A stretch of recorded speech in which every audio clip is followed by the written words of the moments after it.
Konnichiwa! Today we are going to make Niku-jaga, which is typical Japanese dish and popular, of course, using meat, potato, carrot, and onions. Stewed with teriyaki-ish flavored sauce, I can say. So, all the ingredients are easy to get any countries, so let's get started. Niku-jaga sounds like Mick Jagger.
Hi! Okay, so this is Niku-jaga!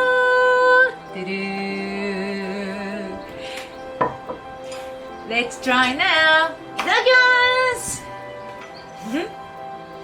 I try. Okay, potato.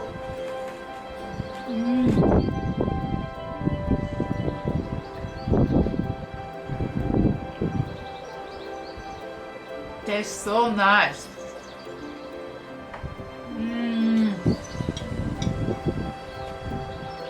So you leave this one overnight is better than just cook and eat because the veggie has more nice flavor. So it was easy to make it and nice too.